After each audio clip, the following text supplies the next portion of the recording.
Hello दोस्तों, कैसे आप सब। आशा करते हैं आप सभी लोग अच्छे होंगे और कंटिन्यू अपनी तैयारी कर रहे होंगे। दोस्तों, आप सभी को पता है कि आपके जो कांस्टेबल का एग्ज़ाम होना है 23 तारीख से आपके एग्ज़ाम स्टार्ट हैं, तो अब बहुत कम समय बचा है आप सभी के पास। और बहुत सारे लोग परेशान हो रहे हैं कि ये तैयारी कैसे करें। अब एकदम से ये लग रहा कि कौन कौन सी चीज़ें पढ़ें, क्या क्या इंपॉर्टेंट है। कुछ बच्चे तो पहले से लगातार तैयारी कर रहे थे, कुछ लोग ऐसे थे जो इंतज़ार कर रहे थे कि आपकी एग्ज़ाम डेट जब आए तब तैयारी स्टार्ट करेंगे। ठीक है, तो अब इनमें भी बहुत सारी चीज़ें हो रही हैं कि अब आप सोच रहे हैं कि क्या क्या पढ़ा जाए। देखो, पढ़ने की सबसे बड़ी बात ये है कि अभी तक आपने ऐसा तो है नहीं कि कुछ नहीं पढ़ा है, बहुत चीज़ें पढ़ रखी हैं और नोट्स भी बनाए होंगे जो लोग ऑनलाइन तैयारी कर रहे हैं। तो नोट्स जो आपने बना रखे उन्हीं को बार बार रिवाइज करें।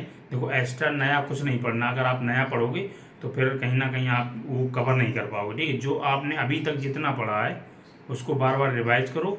और जो आपको जैसे मान लो कोई सब्जेक्ट है, रीजनिंग ले लो, रीजनिंग में आपको कोई चैप्टर से क्वेश्चन नहीं आ पा रहे तो उस चैप्टर को आप दोबारा से सारे कॉन्सेप्ट क्लियर कर सकते हैं। ठीक है, अगर आप ये सोचो कि पूरी रीजनिंग अब शुरुआत से लेकर लास्ट तक सारी रीजनिंग एक दोबारा से पढ़ ली जाए तो ऐसा बिल्कुल भी पॉसिबल नहीं है, क्योंकि और भी सब्जेक्ट है, मैथ भी है, रीजनिंग भी है और जीके जीएस भी है। जीके जीएस भी बहुत बड़ा पोर्शन होता है और उसमें आपके हिंदी भी है। ठीक है, तो पूरा सब्जेक्ट आप नहीं ख़त्म कर पाएंगे। केवल और केवल ये देखो कौन कौन सी टॉपिक से आप क्वेश्चन आपसे नहीं हो पा रहे हैं, उनको बार बार रिवाइज करो और प्रैक्टिस जरूर करते रहो। और देखो, जो आपको बता दें कि हफ्ते में कम से कम 4 मॉक टेस्ट जरूर लगाओ। ठीक, हो सके तो आप रोज़ लगाओ।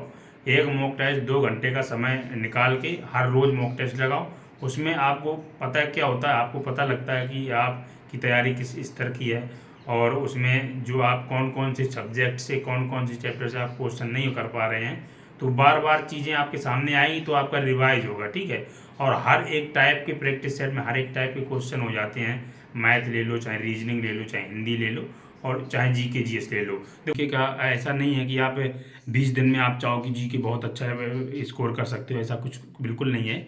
अभी तक आपने जितना भी पढ़ा है जीके में वही आपका सफिशियंट है। और ऐसा भी बिल्कुल भी नहीं है कि जीके बहुत ज़्यादा हार्ड क्वेश्चन आते हैं। जीके के बहुत ही बेसिक से नॉर्मल क्वेश्चन आते हैं, कह सकते हैं अगर सरल भाषा में कहा जाए तो एकदम ऊपर ऊपर के क्वेश्चन आपके पूछे जाएंगे। ठीक है, जैसे किसी की मान लो विदेशी मुद्रा है, उसकी राजधानी है, ये ऐसे क्वेश्चन आपके बनते हैं। तो जीके को लेके बिल्कुल भी परेशान नहीं होना है। और जैसे मान लो अगर इतिहास में ले लो तो मुगल काल से क्वेश्चन बन जाते हैं, इस तरह के क्वेश्चन आपके बनते हैं। ठीक है, तो लगातार प्रैक्टिस करते रहो। जितना अभी तक आपने पढ़ा उसी को बार बार रिवाइज करो और आपका सिलेक्शन जरूर होगा। अपनी मेहनत पे भरोसा रखो।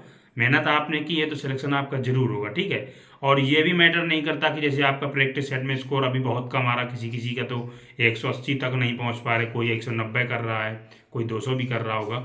तो अगर आपका प्रैक्टिस सेट में यहाँ स्कोर कम आ रहा, आप ये सोच रहे कि अरे मेरा तो सिलेक्शन नहीं हुआ, ऐसा बिल्कुल नहीं होता है। ठीक है, डिपेंड करता कि पेपर कैसा आता। आप मान लो आपने वो चीज़ पढ़ी रखी है और वही आपके पेपर में आ जाती तो आप कहीं ना कहीं कर जाओगे और बच्चों से बेहतर कर जाओगे। तो प्रैक्टिस सेट में अगर आपके जो आपके नंबर कम आ रहे हैं, आप क्वेश्चन कम कर पा रहे हैं, तो आप बिल्कुल भी डीमोटिवेट नहीं होना। देखो, सफलता केवल और केवल ऐसा नहीं है कि पढ़ाई करने से मिलती है या फिर लगातार मेहनत करने से सफलता।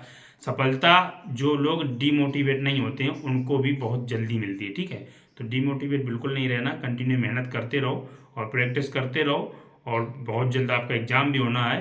और बस अच्छे से जितना आपने पढ़ा उतना सफिशियंट है, उतने में आपका हो जाएगा, है ना। मैथ जिनकी वीक है तो मैथ आप बार बार प्रैक्टिस कर सकते हैं। तो यही सब चीज़ें हैं। और कोई अगर आपका डाउट रह जाता है तो कमेंट करना। ठीक है दोस्तों, मिलते हैं फिर नेक्स्ट वीडियो में। जय हिंद, वंदे मातरम।